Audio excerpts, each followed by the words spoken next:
Olá, que bom ver você novamente aqui no canal Palavra de um Amigo. Meu nome é André e nós estamos neste dia apresentando a nossa quarta mensagem, fazendo um mês que já estamos levando até você essa palavra de esperança e, como eu tenho respondido a alguns nas redes sociais, uma mensagem para esperançar o coração. Bom, o tema que eu escolhi para comemorarmos esse primeiro mês de canal é tempo e expectativa. Você gosta de esperar? Eu não sei você, mas eu não gosto. Por exemplo, 18 anos para poder dirigir, idade para namorar, fila de banco, que coisa ruim, congestionamento. Se você não gosta disso, um conselho: não tire férias em Bombinhas. Ninguém gosta de esperar. De onde vem essa nossa falta de paciência com as coisas? Quando falamos disso, na verdade, existem duas questões que a gente não pode esquecer: o tempo e a espera. Esperar não é bom, mas esperar fica agravado quando eu espero por muito tempo. O tempo e a expectativa que se cria nunca caminham de maneira tão fácil, tão consensual. Quanto maior o tempo de espera, maior a expectativa. Você já planejou uma viagem, aquela viagem dos sonhos, aquelas férias que você prometeu a si mesmo? Você planeja, se esmera. Às vezes o planejamento acaba se tornando melhor do que as próprias férias, porque a expectativa fez com que você extrapolhasse, elaborasse essa tão sonhadas férias, mas na hora H, quando você começou a curtir aqueles dias tão esperados, não era tudo aquilo. Quantos sonharam com trabalho quando criancinhas perguntaram: quer ser bombeiro, médico, advogado, dentista, arquiteto? E quando realizam de certa forma esse sonho, a expectativa, a realidade, perdão, não bate muito com a expectativa que foi criada. E o curso universitário? Quem, em sã juízo, pode dizer que a faculdade que fez foi aquela primeira escolha que a pessoa teve? Muitos de nós, e eu me incluo nesse time, fiz a minha faculdade como segunda, terceira, até quarta opção. Esperar nunca é gostoso. Nós não gostamos de esperar. Não sei se você lembra, mas no primeiro vídeo que fiz para vocês eu falei e apresentei o conselho de Jesus para não andarmos ansiosos. E como não andar ansiosos com tanta coisa acontecendo no nosso mundo, no nosso país, no nosso estado, na nossa cidade? Aonde você está aí, com certeza tem muita coisa acontecendo. Mas se Jesus disse que não era para nós andarmos ansiosos, eu acredito que tenhamos mais elementos agora para complementarmos esse assunto e falarmos sobre espera, tempo e expectativa. Existe um personagem bíblico que eu sempre gosto de lembrá-lo quando falo de assuntos dessa natureza.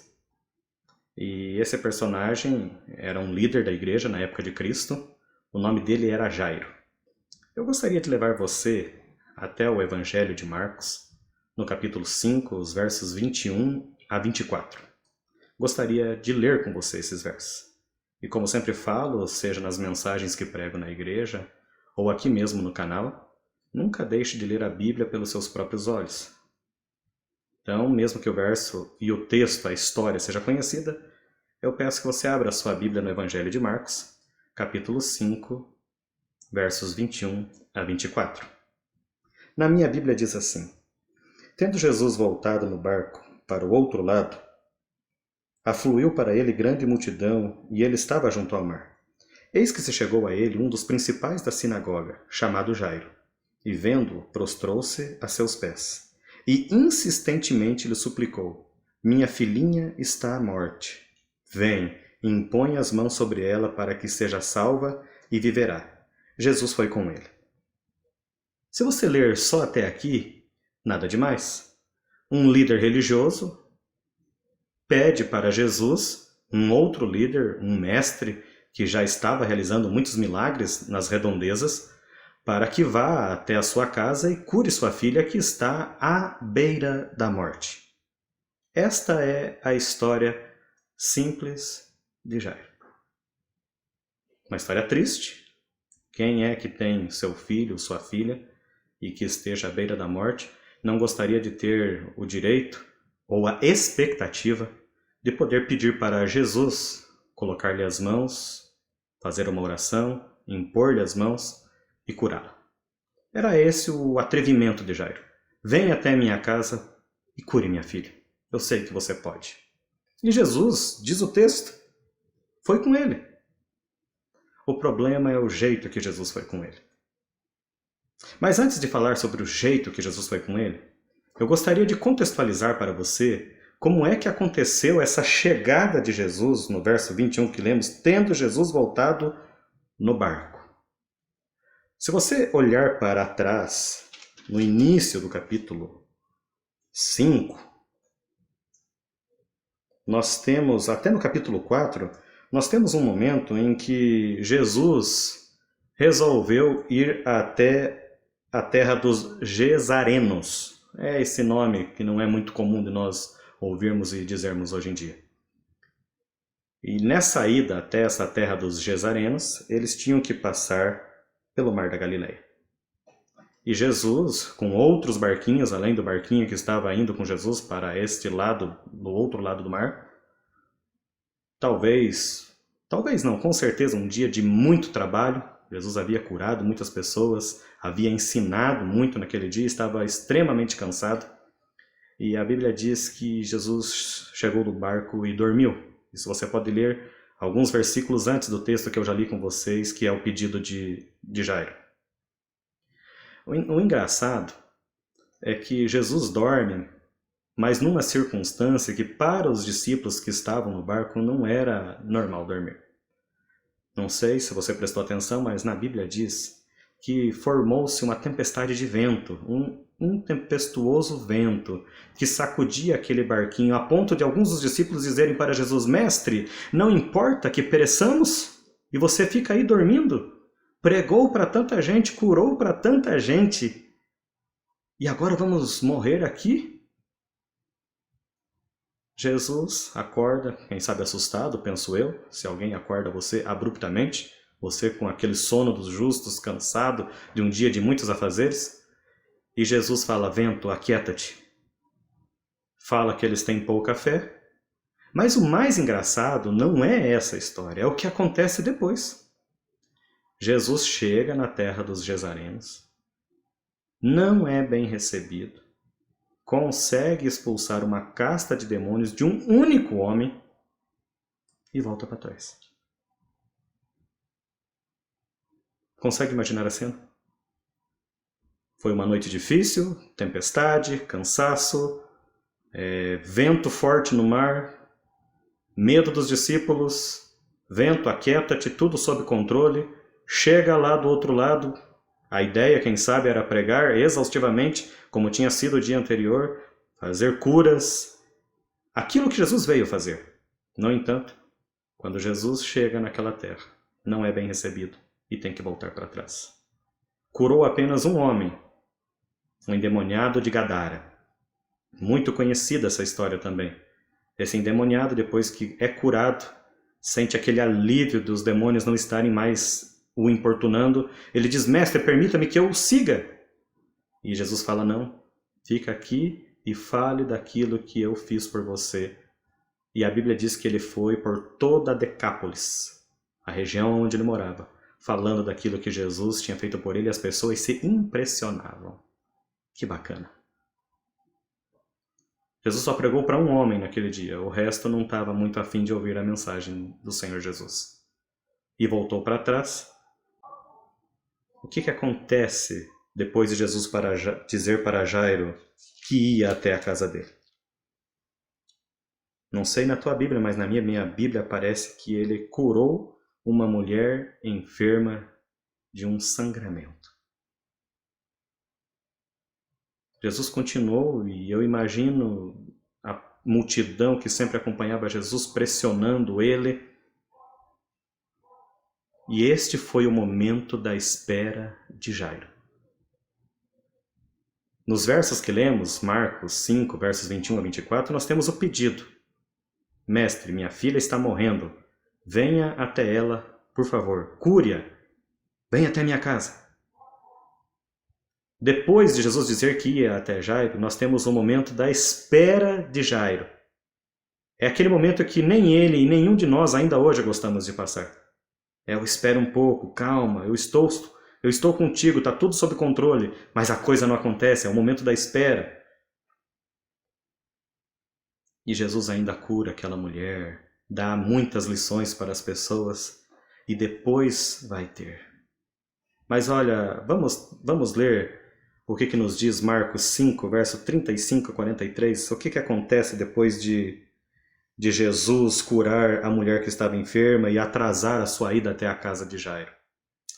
Falava ele ainda no verso 35, quando chegaram alguns da casa do chefe da sinagoga, ou seja, pessoas que moravam, que cuidavam das coisas para Jairo, e disseram para ele, tua filha já morreu, por que você ainda incomoda o mestre? Mas Jesus, sem acudir a tais palavras, disse ao chefe da sinagoga, não temas, crê somente. Contudo, não permitiu que ninguém o acompanhasse, senão Pedro, os irmãos Tiago e João, chegou à casa e aí você conhece a história. Jesus foi até a casa de Jairo. Aparentemente, na visão das pessoas que estavam envolvidas nesta situação, Jesus estava chegando atrasado. Como muitas vezes nós pensamos também em relação aos nossos problemas, às nossas dificuldades. Jesus selecionou ali 3 dos seus discípulos, aqueles que eram mais íntimos, que sempre o acompanhavam nas situações, embora ele amasse os 12 de igual maneira, mas 3 se tornaram, é normal na nossa vida, nós temos muitos amigos, mas sempre tem aqueles que ficam mais chegados que um irmão. E estes eram Pedro, Tiago e João para Jesus.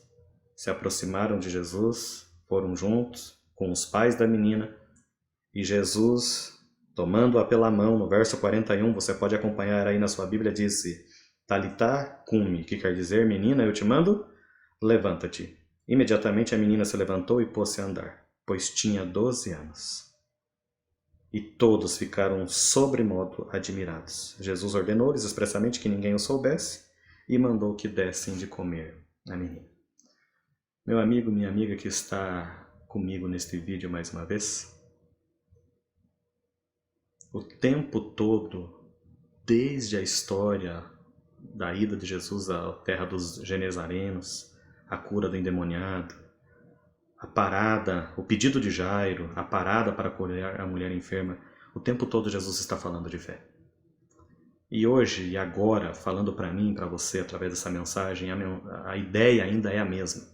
Fé é esperar, fé é ter paciência. Você quer ver essa história? Agora com um versinho lá do Antigo Testamento?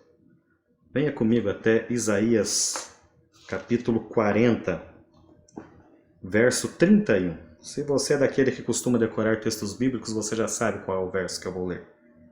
Mas eu gostaria de deixar o contexto sempre, para a gente tentar captar um pouquinho melhor a ideia daquilo que a Bíblia nos apresenta.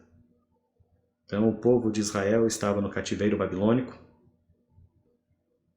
e, cientes da profecia feita para Jeremias, estavam ansiosos daqueles 70 anos, onde eles seriam reestruturados como nação, onde Deus faria deles novamente um povo, né? E eles poderiam continuar aquela ideia de ser povo peculiar, povo separado, para aguardar o tão esperado Messias. Então, nessa expectativa, esperando que estas coisas acontecessem, nós temos ali um contexto de Isaías 40, e se você puder ler, você pode ler a partir do verso 27, onde Deus fala através do profeta Isaías, por que, pois, dizes, ó Jacó, e falas, ó Israel, o meu caminho está encoberto ao Senhor, e o meu direito passa despercebido ao meu Deus. Não sabes e não ouviste que o eterno Deus, o Senhor, o Criador dos fins da terra, nem se cansa e nem se fatiga, e nem se pode esquadrinhar o seu entendimento, o seu pensamento? E aí, mais algumas coisinhas, E nós chegamos ao verso 31 que eu gostaria de refletir com você neste momento. Mas os que esperam no Senhor renovam as suas forças, sobem com asas como águias, correm e não se cansam, caminham e não se fatigam. E aí? Esperar não é bom, mas esperar voando como águia, correndo e não se cansando, caminhando e não se fatigando, deve ser bom demais. Mas esta é a promessa para aqueles que esperam no Senhor. No que eu e você temos esperado? Quando você assiste aos telejornais, Covid-19, mais de 12 mil mortos, isso, aquilo, coisas reais, mas que mostram apenas o lado desesperador da situação. Você fica esperando em quem? Você está esperando a vacina que vai livrar-nos do Covid-19?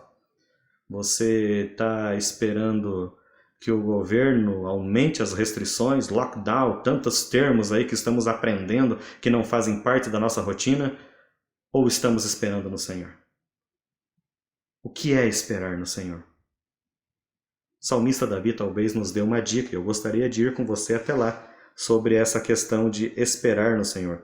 Também, verso muito conhecido, Salmo 40, versos 1 e 2. Vá com a sua Bíblia até os Salmos 40, eu estou abrindo a minha Bíblia aqui, versos 1 e 2. Olha o que Davi diz. Esperei confiantemente pelo Senhor, ele se inclinou para mim e ouviu o meu clamor, o meu pedido de socorro. Tirou-me de um poço de perdição, de um tremedal de lama, colocou meus pés sobre uma rocha e me firmou os passos. Você lembra que no início dessa reflexão eu perguntei, você gosta de esperar? Agora eu gostaria de melhorar, corrigir esta pergunta. O que você tem feito enquanto espera? Você tem clamado, pedido por socorro, como o salmista Davi nos aconselhou? Você tem caminhado sempre para o alvo? Esta é a diferença. Algumas pessoas passam por problemas semelhantes, o mesmo problema. Mas quando você vai olhar, ouvir a história que cada uma apresenta, você vê que umas passaram com mais dificuldades e outras com menos dificuldade. Onde é que está a diferença? É na expectativa que elas criaram a respeito daquele problema, daquela situação. Então o Covid-19, essa pandemia que estamos vivendo, está pegando a todos de forma igual. Eu não tenho como estar mais ou menos exposto a isso do que ninguém.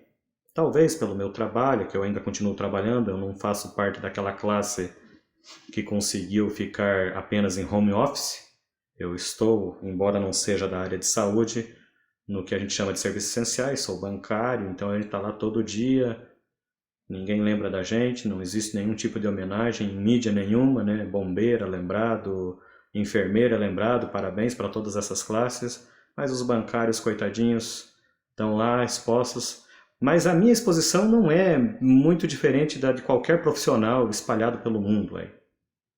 Mas o que faz a diferença? Aonde eu coloco a minha confiança a respeito das coisas que estão por vir. E eu tenho buscado colocar a minha esperança no Senhor. É óbvio que assim como todos eu quero uma vacina, eu quero uma cura o quanto antes, eu quero que as coisas voltem à normalidade. Mas o que eu gostaria de apelar para você na reflexão de hoje é o que temos feito enquanto esperamos. E com esta provocação eu colocaria mais uma para você. Qual é a maior espera do cristão? Não seria a volta de Jesus? Faz tempo que nós estamos esperando. E Jesus ainda mantém a nossa expectativa em alta. Olho não viu, ouvido não ouviu aquilo que Deus tem preparado para aqueles que o amam. Se tem uma coisa que os crentes em Cristo Jesus sabem fazer é esperar. Por isso eu digo, nesse momento de pandemia que estamos vivendo, Podemos estar apreensivos, sim, temerosos pela vida. Não há defeito nenhum nessas situações. Agora, desespero não. Desespero não é coisa de quem quer ir para o céu. Grave esta frase, por favor. Se você não ouviu nada até aqui, eu ficaria muito feliz se você guardasse apenas esta frase que falei para você agora. Desespero em qualquer situação, pandemia, morte, luto. A gente tem direito à tristeza, tem direito ao medo, a estar receoso. Tudo isso é legítimo. Agora, absurdamente preocupado, como se não tivesse mais nada na vida que valesse a pena, que fomos abandonados. Não, isto não é coisa de quem quer ir para o céu. Jesus não se preocupou tanto em manter a nossa expectativa com o céu alta, que ele resumiu nessas palavras que Paulo deixou para nós. Olho não viu, ouvido não ouviu aquilo que Deus tem preparado para. E eu não sei você, mas eu olho as coisas neste mundo de pecado e eu já acho tantas coisas bonitas. Nas férias de janeiro deste ano, pude voltar para o meu estado, o Paraná, visitar meu primo que está morando perto de Foz do Iguaçu, e fomos visitar uma vez mais com alguns outros familiares as cataratas do Iguaçu, e você fica com o queixo caído, boquiaberto, com tamanha beleza que ainda existe em quase ou mais de 6.000 anos de pecados, conforme a cronologia que conseguimos tirar da Bíblia. Eu já tive a oportunidade de conhecer outros lugares, assim como eu sei que você também conhece vários lugares lindos, Pantanal, praias. O nosso país é muito rico, outros países são... O mundo é rico em belezas naturais. Se Jesus, num mundo de pecado, ainda nos agrada com tanta beleza, o que será que ele está querendo dizer para nós quando diz: olho não viu e ouvido não ouviu aquilo que eu tenho preparado para vocês? Você não consegue ficar feliz com uma expectativa que o ser que mais te ama no planeta está te dando? Pois eu me concentro nessas promessas para não entrar em desespero quando eu tenho os meus medos. Essa pandemia causa seus medos, a instabilidade econômica, política e tantas outras consequências causam medo, e sim. Mas eu tenho me preocupado ultimamente com o que eu estou fazendo enquanto eu estou esperando. Eu concluo com a ilustração de um filme que foi estrelado pelo brasileiro Rodrigo Santoro, aonde ele, com a sua esposa, se não me falha a memória, o nome do filme é O que Esperar Enquanto Estiver Esperando, é uma coisa assim. E o filme retrata a história de um casal que está desejoso de criar um filho. Eles não têm um filho de forma natural, por algum problema que o casal possui, como infelizmente é tão comum por aí, e eles resolvem adotar uma criança de um outro continente, de um outro país. E há uma série de burocracias, documentos, papéis que vão daqui e de lá para que essa adoção realmente possa acontecer. Mas a história do filme é exatamente o que eles fazem enquanto essa burocracia toda está sendo cumprida. E eles se envolvem, tanto ela quanto ele, que serão os futuros papai e mamãe, se envolvem nas rotinas dos bebês dos seus amigos que já são pais. E dessa forma o filme deixa a mensagem que eles estavam de fato e de verdade se preparando para terem a sua oportunidade de ser pais da melhor forma possível. Pois bem, Jesus nos prometeu que vai voltar. Jesus nos prometeu um céu onde não haverá mais lágrimas, não haverá mais dor. Vai ser tudo muito melhor do que tem sido aqui até agora. Ele deixou a expectativa tão em alta que falou que nós não podemos nem imaginar o que ele tem preparado. Então, se tanta coisa boa está sendo preparada para mim e para você, cabe a nós, neste momento que estamos vivendo, a despeito de não ser o melhor momento, continuarmos vivendo na expectativa daquilo que queremos que aconteça, que é a volta de Jesus.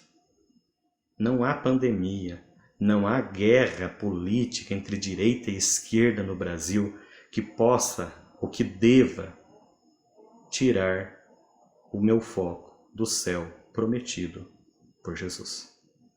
Eu gostaria de reler o verso de Isaías para fecharmos a reflexão de hoje.